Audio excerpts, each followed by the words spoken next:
Let's talk about what happens on the inside of your body when you're fasting.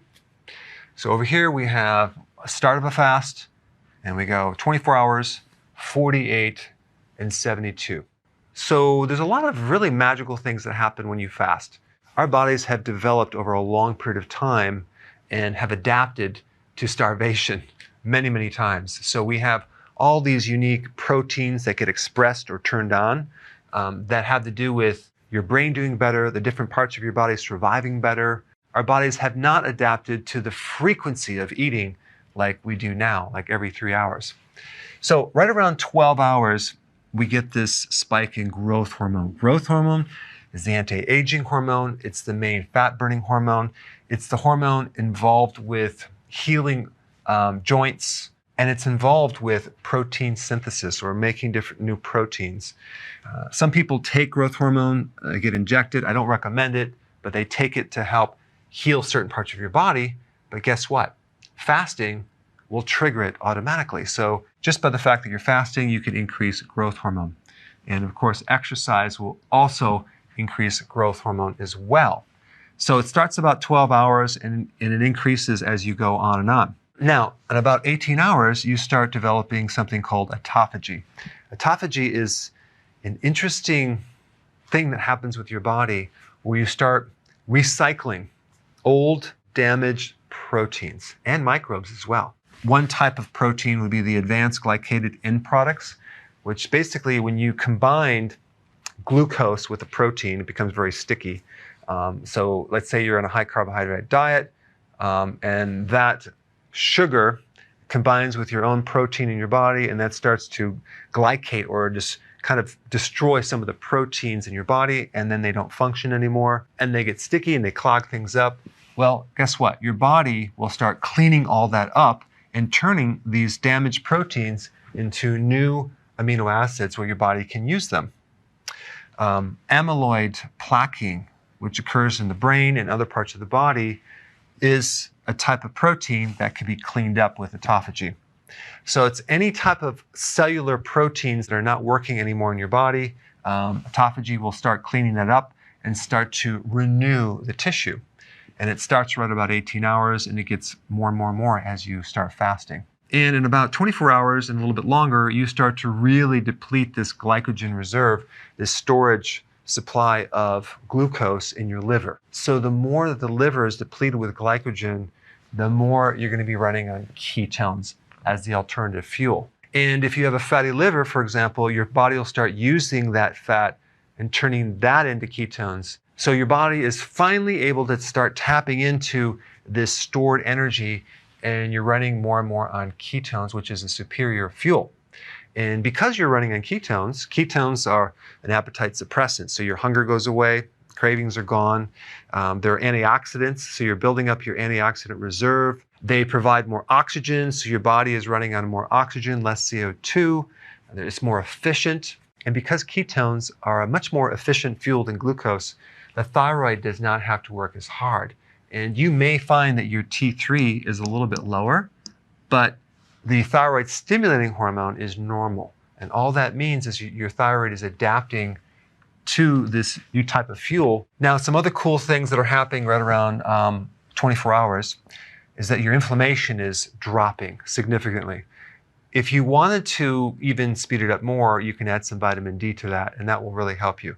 So any type of conditions that involve inflammatory states like arthritis, bursitis, autoimmune type conditions start to improve about 24 hours.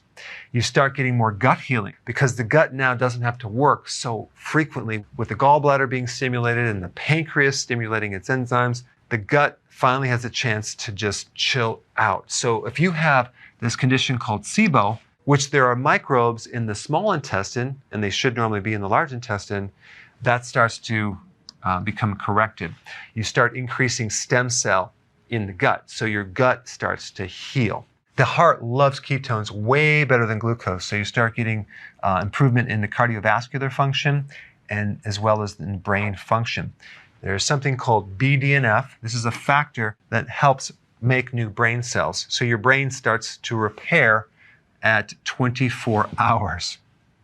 As you keep going on, you would think you're going to be losing muscle protein, but that's not really what happens because your body becomes more efficient.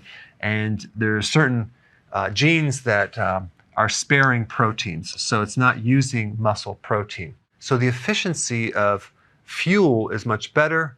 Plus with autophagy, you're using the old damaged proteins and giving you new proteins. So the combination is really good. So the amount of nutrition that you really need to run the body is a lot less because the body just dials down and it can run on a less amount of nutrients. So that's a positive thing. Now, the other thing that happens during autophagy is that you're also cleaning out microbes and fungus and mold and yeast.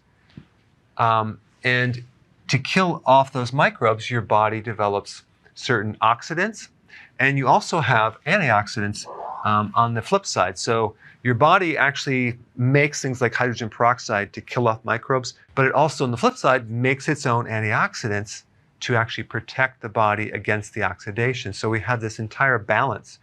It's only when we have lower amounts of antioxidants and higher amount of oxidants that we get this thing called oxidative stress, which things start breaking down. But when you're doing fasting, you're getting a nice balance of more antioxidants and your body's starting to heal. Now, when you get to 48 hours, you really start to stimulate the stem cells. These are undifferentiated cells. In other words, they're cells that don't have a purpose. So they can turn into this tissue or that tissue depending on what the body needs. So you start to stimulate the stem cell and get more healing and more repair, more anti-aging. You also get decreased risks of certain types of cancer. You get shrinkage of certain tumors. You start making more mitochondria.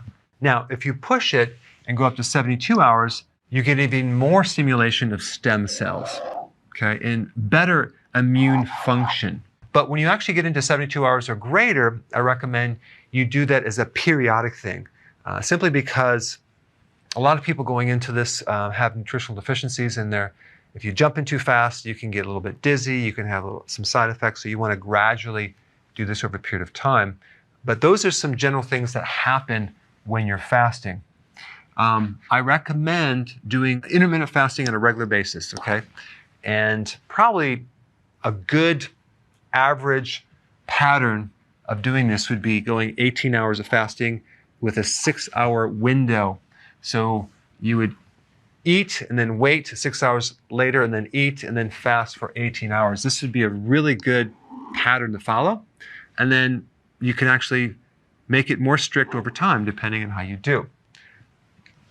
Then what you can do is periodic prolonged fasting to achieve additional health benefits, whether it's for your immune system because you have an autoimmune problem, or you just want to look younger with your skin, or you want more brain cells, you want better heart function, better gut function, or let's say you have cancer and you want to improve that. Because one thing that fasting will do is it will increase your resistance to stress. And even if someone's on chemotherapy, it will actually help the body's resistance against chemicals and poisons, which is quite remarkable. Make sure you take your minerals during fasting. So I know a lot of people recommend just doing either a water fast, you're just drinking water, or a dry fast where you're not drinking anything. I recommend doing a water fast with nutrients just because if you are deficient, you can have problems. So you want your minerals, you want your B vitamins, and you want your salt. Very important. Right around 8 o'clock in the morning, you have the spike in cortisol. And if cortisol spikes, sometimes that can cause your body to make more glucose, and you can have higher blood sugars. And it happens with a lot of people with blood sugar issues. Nothing to worry about. That will improve over time. But if you just add exercise in the morning, that will burn off some of that extra sugar. And if you're fasting, it's not coming from your diet. It's just coming from your liver making glucose, making a little too much because maybe the cortisol is too high. Okay, so just wanted to point that out. And I have videos on that. I'll put a link down below. It's called the Dawn Phenomenon. Now, if your LDL, so-called bad cholesterol, which is not really bad, low density lipoprotein is increased. The reason for this, especially if you're not consuming any type of significant carbohydrates and you're doing fasting, this is increased from a different reason. Think about one of the purposes of LDL. It's to deliver cholesterol to different tissues, right? Well, think about all the things that are happening when your body is fasting. You are going through a major healing process.